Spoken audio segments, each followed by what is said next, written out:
The Holy Gospel of our Lord Jesus Christ according to John. Glory to you, Lord Christ.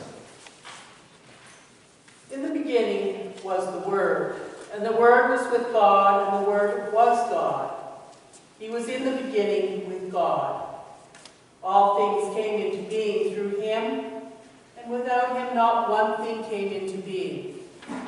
What has come into being in him was life, and the life was the light of all people. The light shines in the darkness, and the darkness did not overcome it. There was a man sent from God, whose name was John. He came as a witness to testify to the light, so that all might believe through him. He himself was not the light, but he came to testify to the light. The true light, which enlightens everyone, was coming into the world. He was in the world, and the world came into being through him. Yet the world did not know him. He came to what was his own, and his own people did not accept him. But to all who received him, who believed in his name, he gave power to become children of God, who were born not of blood, or of the will of the flesh, or of the will of man, but of God.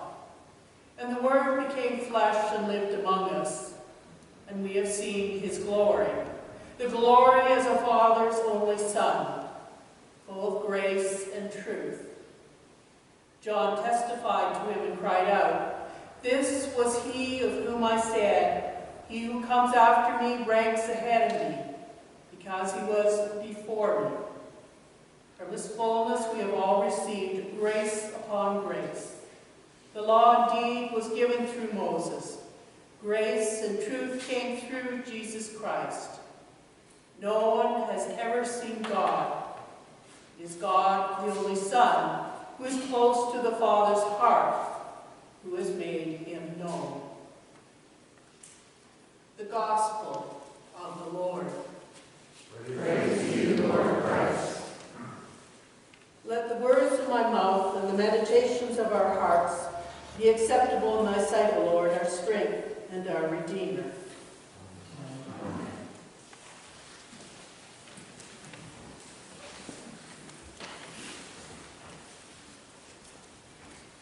Not being liturgical, you probably may not know this except for Dick, but the Revised Common Lectionary that is used by many churches, as used in the Episcopal Church, sometimes it's different, and today is one of those days.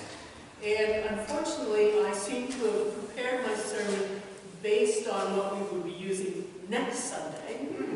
And it shows, I guess, as someone said to me, "You're human, Darlene." So I'm going to go ahead with what I prepared, even if it's not what we just read. So I'm going to read next week we have 3 different options. And so for Gospel, so I'm just going to read the Gospel I prepared for this week. And it's from Luke chapter 2. Every year, Jesus' parents went to Jerusalem for the festival of the Passover.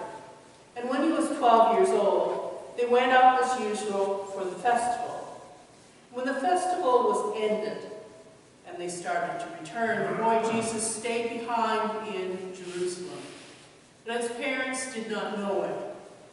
Assuming that he was in the group of travelers, they went a day's journey. Then they started to look for him among their relatives and friends. When they did not find him, they returned to Jerusalem to search for him. After 3 days, they found him in the temple, sitting among the teachers, listening to them and asking them questions. And all who heard him were amazed at his understanding and his answers. When his parents saw him, they were astonished. And his mother said to him, "Child, why have you treated us this way? Look, your father and I have been searching for you in great anxiety." He said to them, "Why were you searching for me? Did you not know that I must be in my Father's house?" But they did not understand what he said to them. Then he went down with them and came to Nazareth and was obedient to them. His mother treasured all these things in her heart, and Jesus increased in wisdom and in years and in divine and human favor. Gospel of the Lord.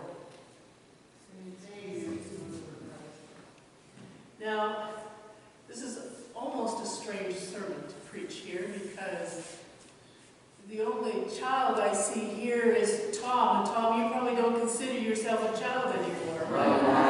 And Ryan. Ryan, you're probably younger than Tom.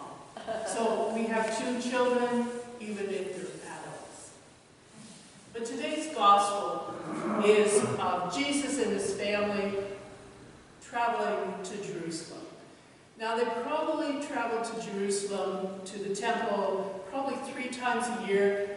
The men would have been required to go to temple, but women and children weren't required. And I'm not quite sure whether Jesus would have been considered one of the men required to go, or whether Jesus at 12 years old was considered one of the children. He's probably right on that point of tipping into being an adult. And we have Jesus in the temple. Now, if we were reading the scriptures that I prepared for, the Old Testament would have also been the story of Samuel in the temple. And as you remember, a few weeks ago, we read the story where Hannah was petitioning God, praying and saying, I want a son. And if you give me a child, I will dedicate him to God. And God gave her a son. So Samuel was her first child, and maybe at 3 years, she actually took him to the temple and gave him to Eli. But every year when she would come, and I don't know if it was every three times a year or once a year, she came and she would bring him a robe. So he had the white linen of a priest, and he had the robe that his mother would make him. So these are 2 different stories, Samuel and then Jesus as children in the temple. Children are part of worship. This is important for me, and this is what I tell our families. We don't have a lot of families. I think I've told Marilee this, but I believe, and this is one of the reasons we baptize in the Episcopal Church, we baptize infants. I was baptized at 15 days old. Don't remember. You've baptized your children, presumably.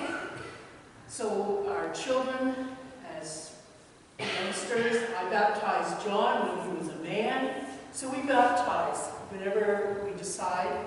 But we believe that children are part of this family from day one. And so we baptize them. And the story of Hannah is kind of strange because she has prayed for a child, and then she gives them to the temple. She gives them to God. I mean, I don't know. Have you given your children away? Would you give your children away? But it's kind of like our baptism. Marilee, did you have your children baptized? And so, when we have our children baptized, whether they're infants, whether they're when they're toddlers, whether it's when they're teenagers, whether it's when they're older, when we have our children baptized, we give them to God. We dedicate them to God. And we usually take them back home with us. But we dedicate our children to God and to God's ministry. Victoria, Alex, Caden, we baptized this year. 3 children, and they were dedicated to God, they were baptized, and then they got sent back home with their families. But part of the baptism is that they promised, the godparents and the parents promised, and we all promised, that the children will be raised in the traditions of the church, will be told the good news, that that they will be brought to church, to Sunday school, to hear the stories, to hear the hymns, to learn what it means to be a baptized Christian, to be part of the family of God. And it's really sad that we only have 2 adult children here with us, but we're all children of God. At some point we were all children. Even those of us who never had children, we were children. And we were dedicated to God. And so we have Samuel, who was in the temple doing work with Eli. And we have Jesus, when his mother came to him and said, "Why have you caused us all this worry? Why did you not be with the travelers when we're heading back home?" And Jesus says, "Didn't you know where to find me? Didn't you know I would be here in the temple?"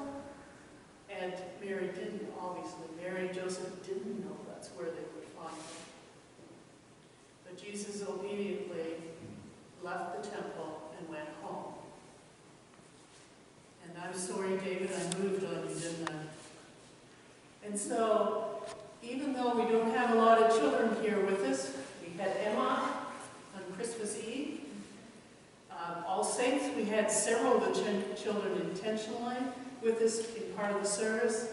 The Conklin children were here with us on Christmas Eve. And our children are part of our worship. We're called to worship God, including our children, our young people, our grandchildren, our nieces and nephews. They are all part